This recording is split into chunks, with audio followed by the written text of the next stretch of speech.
Bangun jam 5 pagi, stop makan gula, puasa 16 jam, baca buku, menulis. Ini semua habit positif yang lu pada pengen bangun kan?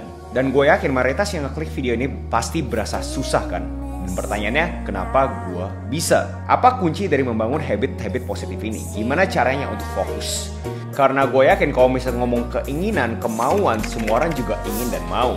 Tapi kenapa lu kagak bisa? Dan apakah benar habit-habit yang akan dibagikan di video ini beneran bisa memberikan dampak positif dan signifikan ke hidupnya lu? Hai, buat kalian yang mau kenal, nama gue Agus Halim. Di channel ini gue sering ngomongin apapun yang berhubungan dengan buku. Dan dari konten-konten yang gue ngebahas buku, banyak yang komentar, apa fungsinya baca buku? Nggak bisa bikin lu kaya, nggak bisa bikin lu sukses. Ngomong doang. Dimana gue setuju. Untuk mendapatkan hasil, kalian itu kagak bisa cuma konsumsi. Kalian itu juga harus produksi, aka beraksi. Gue pikir itu semua orang juga udah ngerti, tapi ternyata kagak semua orang ngerti. Oleh karena itu, akhirnya gue sering melakukan eksperimen ke diri gue sendiri buat kalian itu kebayang gimana nih mulainya. Dan dari semua eksperimen habit gue ini, gue mengkerucutkan menjadi 10 habit yang gue rasakan bisa memberikan kalian dampak positif. Buat kalian yang ngeklik video ini udah tahu goalnya kalian apa dan udah tahu juga habit seperti apa yang kalian harus akuisisi, kalian boleh langsung cek link di deskripsi, dimana itu gue ada template habit tracker untuk jadi taktiknya kalian. Buat kalian yang masih kagak tahu goalnya kalian apa, habit apa yang relevan dengan goalnya kalian, coba kalian tonton sampai habis.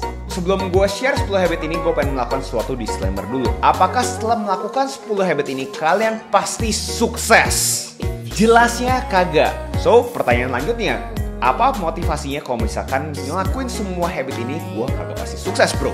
Gue pernah ketemu quote, air dingin itu kagak berubah jadi hangat kalau misalkan lu lompat sentaran. Pilihan mudah hidup susah, pilihan susah hidup mudah. Oleh karena itu gue berasa mengakuisisi habit-habit yang diklaim positif ini adalah suatu praktek yang bisa kita praktisi setiap harinya. Untuk kita belajar konsisten, untuk kita belajar menghadapi kesusahan. Paling jeleknya membuktikan ke diri kalian sendiri bahwa kalian itu bisa melakukan sesuatu. Paling sederhananya, gimana caranya kalian itu bisa mengubah dunia, gimana caranya kalian itu bisa mengubah ekosistem kalian, gimana caranya kalian bisa mengubah sekeliling kalian kalau kalian kagak mampu mengubah diri sendiri. So, kalian harus melihat, mengakuisisi habit ini, kebiasaan-kebiasaan ini adalah sesuatu praktek untuk kalian itu memperlihatkan, untuk mengetahui bahwa kalian itu mampu mengubah diri kalian sendiri. Kalau misalnya lu aja kagak bisa mengubah diri lu sendiri, nggak usah jauh-jauh mengubah dunia deh. So, kita mulai dari habit pertama yang menurut gue bisa memberikan kalian dampak positif. Pertama adalah membaca. Gue tahu baca buku kagak bisa bikin lu sukses, gue paham. Tapi udah banyak banget benefit-benefit membaca buku yang banyak banget orang udah ngomongin juga. Tapi kenapa menurut gue membaca buku ini adalah suatu habit yang penting untuk kalian itu akuisisi? Karena menurut gue, buku itu adalah satu-satunya medium yang bikin kalian itu susah ke distorsi. Kalau misalkan kalian itu nonton video, kalian dengerin audio, bisa terkesan sesuatu yang ke distorsi. Kalau misalnya video mungkin kalian berasa, wah penampilannya menarik, gaya bahasa tubuhnya bagus, kalian berasa nih orang pasti ngerti nih apa yang diomongin. Kalau misalkan dengerin audio mungkin kualitasnya bagus, kalian berasa wah ini pasti orang ini berbobot nih sampai bisa mempunyai modal untuk bikin kualitas audio yang bagus. Tapi kalau misalkan buku, sangat susah kan ke distorsinya, karena kalian cuma ada buku dan pikiran kalian.